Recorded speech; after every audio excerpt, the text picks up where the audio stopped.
welcome to another historical romance unboxing. Today we have a gift from Cheryl Bolen. Look how cute this heart wrapping paper is. Nice. Let's open it and see what's inside. Let's read. Chapter 1. What a deuced pickle John Beauclerk, the 11th Earl of Finchley, had gotten himself into. The higher he climbed the stairs to his grandmare's drawing-room, the lower he felt. Had he not sworn to that dear lady a mere 10 weeks previously that he would curtail his attraction to high-stakes play?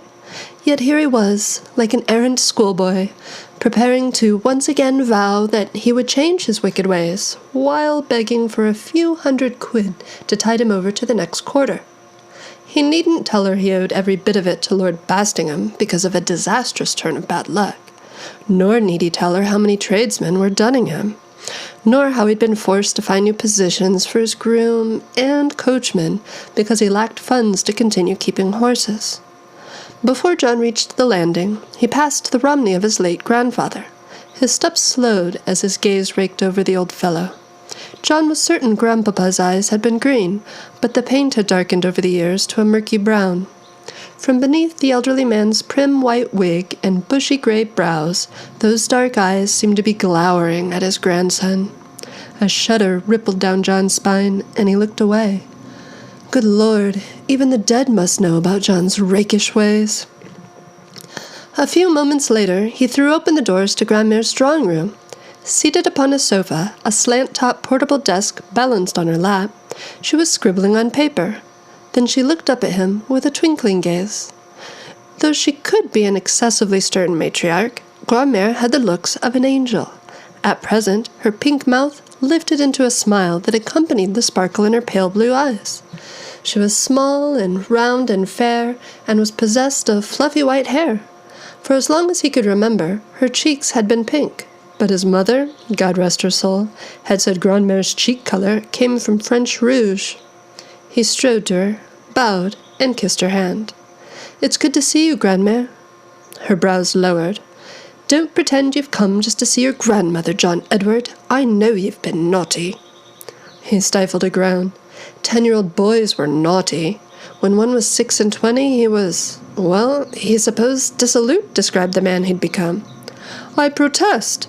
Guilty I may be to the naughtiness, but I'm hardly guilty of neglecting my favorite kinsperson." She frowned. "I am your only kinsperson." "And do I not call on you at least once a week?" "Your attentions to your grandmother may be the only admirable trait you possess." So she had heard about the gambling, and perhaps even worse. "Can I help it if I am my father's son?" A shadow of sorrow swept across her aged face. "My life's hope was that my grandson would be the man my son could never be." He sighed. "I am truly sorry to be such a disappointment." "But not sorry enough to do something to change it?"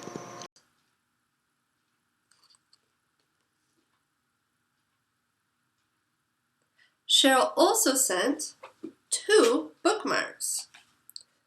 This one has 3 book covers on the front, plus 3 from the Brazen Brides on the back.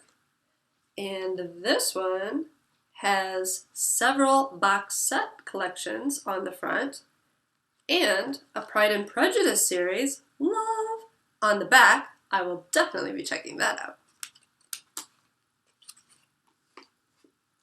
Thanks, Cheryl!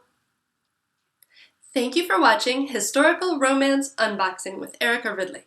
More information about today's featured book can be found in the text accompanying this video, as well as on my website, ericaridley.com/unboxing.